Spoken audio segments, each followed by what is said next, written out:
Everyone in Akwaru village knew the rule. No one went to the river on the day of still waters. The elders said the river slept that day, and disturbing it meant waking what slept beneath. Children were beaten for even pointing toward it. Fishermen tied their nets tight. Mothers barred their doors before sunset. But rules are easiest to break when hunger is louder than fear. Amina was 16 when her stepmother sent her to the river. "The pots are empty," the woman snapped, pressing a cracked calabash into her hands. "If you return without water, don't bother returning at all." Amina hesitated. The sky was wrong, cloudless and pale like washed bone. Even the birds were silent. "It's the forbidden day," she whispered. Her stepmother's eyes hardened. "Then pray the river forgives you." The path to the river felt longer than usual. The trees leaned inward, branches knitting together like fingers trying to block her way. With every step, the air grew colder. The village sounds faded until only her breathing remained.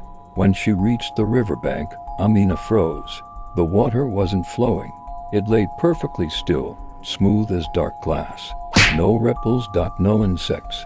No reflection of the sky, only depth, endless and watching. She knelt, hands shaking, and dipped the calabash.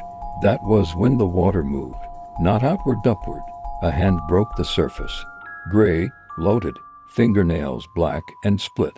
Amina screamed and stumbled back, but the river answered with a sound low, what laughter bubbling from beneath. The water began to ripple as shapes rose within it. Faces pressed against the surface from below, mouths open, eyes white and begging.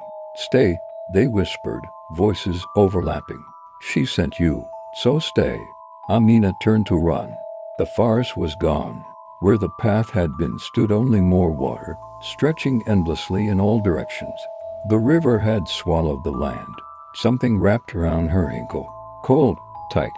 She was dragged down, the world flipping as her body struck the surface. The water rushed into her mouth, her ears, her eyes, yet she did not drown. Instead, she sank into a hollow beneath the river where dozens of figures stood upright, suspended as if walking on an invisible floor. Women, children, old men, all of them had once been sent to the river on forbidden days. Their eyes turned toward her. A tall figure stepped forward, skin stretched thin, hair floating like smoke. Its face was almost kind. "You were chosen," it said, "sent just like us." Amina felt her legs stiffen, skin tightening, breath slowing. The calabash fused to her hands, becoming part of her. "No," she tried to say, but her voice came out as water. Above them, the river's surface smoothed again. In the village, her stepmother waited until nightfall. When Amina did not return, she spat and closed the door.